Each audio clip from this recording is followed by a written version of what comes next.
I found a love for me. Well, darling, just dive right in and follow my lead. Well, I found a girl,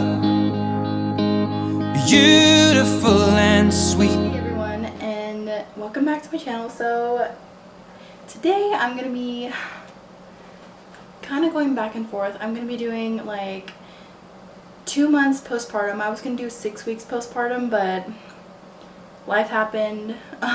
Sorry for my face.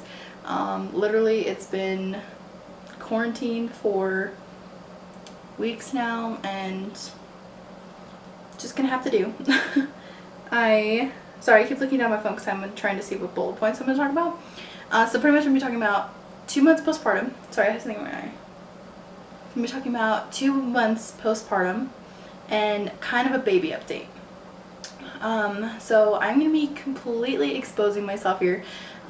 You are going to see my stomach, all that belly, 2 months after a little human popped out. And I am going to be showing pictures also, like right after she was born, 24 hours after she was born, I think a few weeks after, and then obviously now. So I do have those pictures and I will put those in after I get to that point, but right now we're going to be kind of doing most of the postpartum. So the first thing, I did a poll on Instagram, I did a question thing on Instagram of what you guys wanted to know. And the biggest one I did get was about breastfeeding. And so with Luna, I did not breastfeed for very long. I breastfed for maybe, oh god, 2.5 weeks before I had to have surgery, and I was informed I wasn't allowed to breastfeed after that because of the medicine I was going to be on. Come to find out that's not accurate information, but at the moment that was what I was told. So I only breastfed Luna for a very short period of time and it was not a good experience. I was super frustrated and trying to figure it out. She wasn't latching very well. And we were also supplementing with formula because she was very, very jaundiced, severely jaundiced. So with Alani, things have gone really well breastfeeding wise. When I talked to my cardiologist, they told me that I'd probably have to stop breastfeeding after 6 weeks. I am 2 months postpartum, so that's 8 weeks. I have not stopped yet. I love breastfeeding her. It's a lot different. It's a lot easier with her than it was Luna. She latches very well. She eats very quickly, like 8 minutes, and she's done. She seems pretty good for a while. Yeah, so breastfeeding is going good. I mean, even after with Luna, when I breastfeed her, I get really sore nipples. And this time around, I didn't have that issue. I bought a whole bunch of like nipple cream and like breast pads and things like that. I don't get engorged. Maybe the first like couple days after she came home from the hospital, I was engorged a little bit, but I would just pump and things would go back to normal. But I don't have to use nipple cream. I don't have to use any kind of pads because I don't leak. Things like that, what I did have to do with Luna. Like with Luna, I'd randomly have like a smiley face around my shirt, and that was the most embarrassing thing in the world. Yeah. So breastfeeding wise, like things are going really good. I am planning to stop soon. It sounds really bad, but it's very demanding and it's starting to get to, I know it's only 2 months postpartum, but it's getting to a point where I feel like I can't even go to the store by myself because I have to have her with me, and with everything going on, being quarantined and things like that, I cannot take the girls with me to the store. So I can't breastfeed her on demand, if you know what I mean. So it's gone to the point where it's very demanding. I love my kids, but sometimes I need a break, and I can't exactly take them to the store with me right now. So there's that. So I'm not sure. I am having a lot more medical issues going on now. I'm not sure if that's just because of the hormones or if all my medical stuff is just slowly creeping back on me, but starting to get those issues again. That's breastfeeding. The next bullet point I had was, how's Luna adjusting? That's not really me postpartum, but Luna postpartum, I guess. She's the first, like, I'm gonna say this is recent. The first month she was acting out like terribly. Like, she was doing things on purpose, knowing she wasn't supposed to be. I know she's only 3, but she knows the difference. She knows when she's being bad, and she was doing things on purpose. She was acting out. She was getting irritated. She loves her sister. Like, now Alani laughs at her and Luna talks to her, but before Luna was very, like, I don't know, it seemed like she was almost annoyed with her. But things are a lot better now. She's calmed down. She's realizing that Alani's not going anywhere. So Luna's doing a lot better there. I was also going to talk about how we're adjusting with a new baby. So things are going really good. Honestly, I couldn't even think back on like what life would be like if it was just me, Jeff, and Luna. Really no different. We have just another person here, so that's good. So I was gonna go over my mental health. So if you know me personally, you know I struggle with severe anxiety, severe depression, and some other things. I did have that under control with medication and stuff. When I was pregnant with Alani, I could feel not depressed, but I was getting super, like, a lot of anxiety. I was getting very, I don't know if this was like related, but getting very, very frustrated with Luna and almost taking my anger out on her. And I feel absolutely terrible about that, but that's kind of what was going on. Now that Alani's born, I was good for the first like 2 weeks, but now I don't know if it's just, you know, the COVID-19 quarantine stay-at-home order thing going on, or if I'm legit getting postpartum depression again. Oh, I didn't get it with Luna, but postpartum depression with this. I just got a lot of anxiety. I am again almost taking my anger out on Luna, not to the point where things are like extreme, just sometimes like Luna we're potty training someone, she'll pee on herself randomly knowing she's not supposed to, and I know don't come after me. I get frustrated sometimes and just kind of take it out on her, and it feels terrible. And I have brought up my anxiety and my depression previously with my OB when I went back for my checkup, and pretty much he told me, you're breastfeeding, not a good idea to be on any antidepressants or anxiety medicine at this point. So he kind of pushed it off to the side, which I don't think was a good thing, knowing what my history was. Sorry, I say a lot, but that's that. So that's another reason why breastfeeding will probably stop in the next couple days to a couple weeks. I'm not sure when I plan on stopping, but very soon. So that's another factor that goes into breastfeeding also. So there's that. I want to make sure I clarify, I don't have any thoughts about hurting myself. I don't have any thoughts about hurting my children. I don't have any thoughts about anything like that. So it's not severe. It's just I do have, I guess they call them baby blues. Another thing, so I'm going to be talking about my vagina. So if you don't want to hear about that, next video. If you're family and you don't want to hear about this, go to the next video, skip forward, I don't know. This is another thing I was requested to talk about. So I did not tear with Alani. With Luna I did tear. Actually, I was cut with Luna. With Alani I did not tear. I don't know if it's just because she was just born so quickly. If you don't know that story, go see my birth vlog. I talk about that very quickly. She was born within like 5 minutes after I had already gotten to a 10 with no doctor present. So yeah, there's that. So I did not tear. I did have quite a bit of swelling. I don't know if it was because of how fast she was born or what. Again, I did have quite a bit of bleeding and quite a bit of blood clots after she was born. I actually had to stay in the maternity ward for an extra hour after she was born, just because they couldn't get my bleeding under control. It did slowly stop with the blood clots, very large blood clots. So there was that. So after we had finally gotten home, I still had quite a bit of swelling. It was not excessive, but it was enough to be having to wear like the big diaper pad things for actually almost a week after we had come home from the hospital.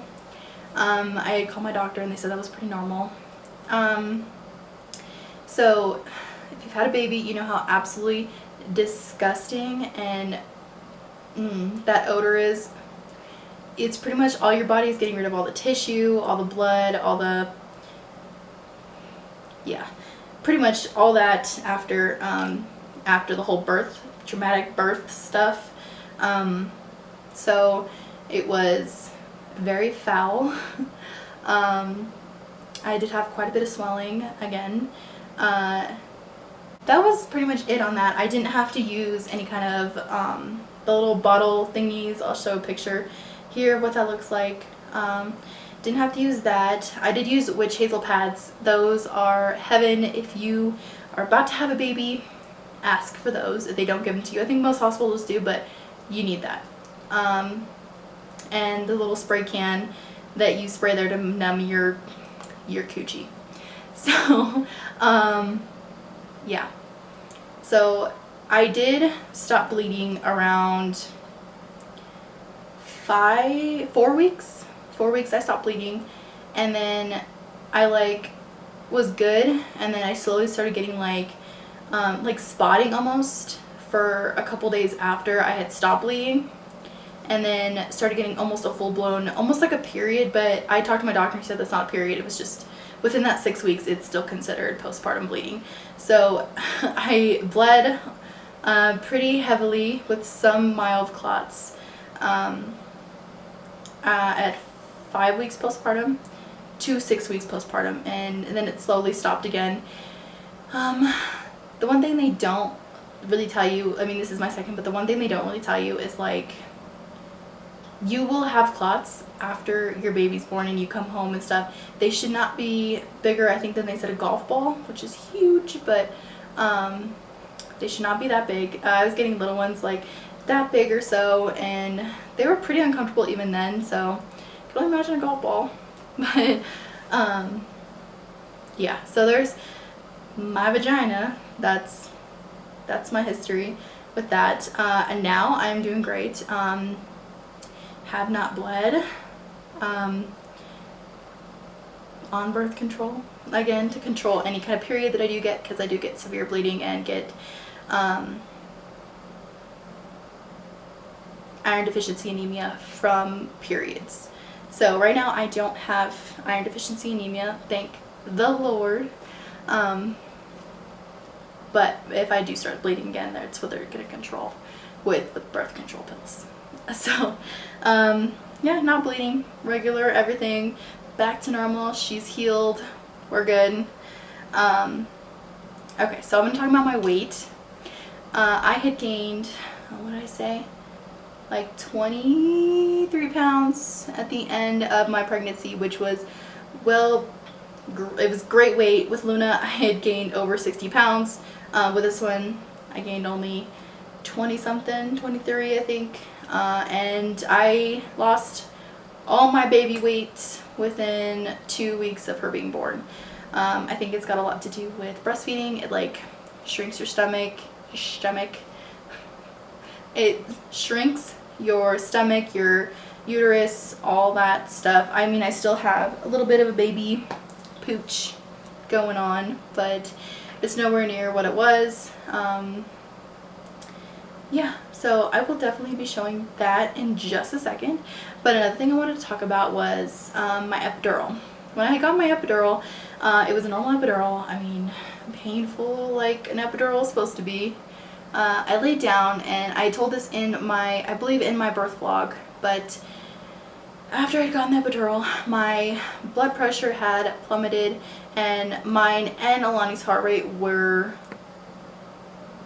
everywhere. I felt very, very, very faint. I do think that has to do with my POT syndrome. And again, medical list if you want to know what that is. I had the same issue when Luna was born too. They had a hard time finding her heart rate. They had a hard time finding Luna's also. And I felt terrible. That feeling of almost fainting makes me sick to even think about now, because it's not a painful experience. It's a very, it's so hard to like explain. It's not a good feeling. You feel absolutely weak, you feel terrible, and then plus after all that you have to go through actually delivering a baby. So it was not good. I think I had 2 or 3 episodes of almost passing out after the epidural. I don't know if we do ever have any more kids, I don't know if I'd be able to get an epidural again because of that experience. But after we got to the postpartum maternity, or the postpartum area, room, whatever you want to call it, I was getting very, very bad back pain. I still get it now. I, for some reason, get it up here, like up on my shoulder almost. When I'm trying to breastfeed, it hurts so bad I have to actually put her down and stretch it out and then go back to it. I get it really bad at the bottom of my back. I do believe that is the epidural. I don't know if it'll still be wearing off at this point, but I think it's got something to do with that. So I am going to be showing exposing my stomach.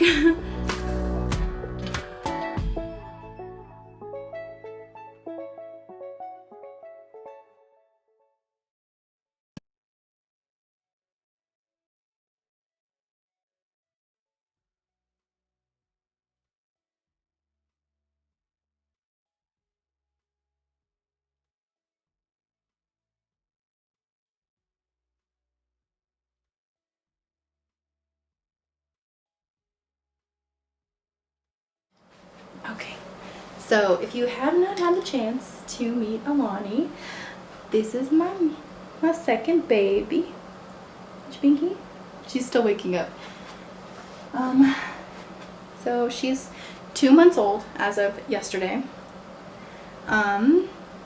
So I'm kind of going to talk about her. So at her 2-month checkup, she weighs 10 pounds, 5 ounces. She's 24 inches, I believe is what it was. She's crazy strong. She rolled over for the first time almost a week ago. And she's so chunky, and she's got a whole lot of crazy hair. The sides are a little bit shorter. I think she likes to lay on the sides of her head, so I think that plays a big role in it.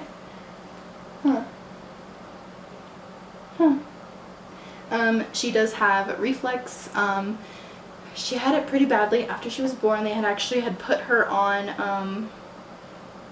some kind of reflux medicine, and it closes off the esophagus to the stomach, and it actually helped quite a lot. She still gets hiccups and spits up with it often, but it can be controlled with sitting up more, and we give her gripe water. She is also on a probiotic, so we put those in her bottles and stuff like that, so that helps.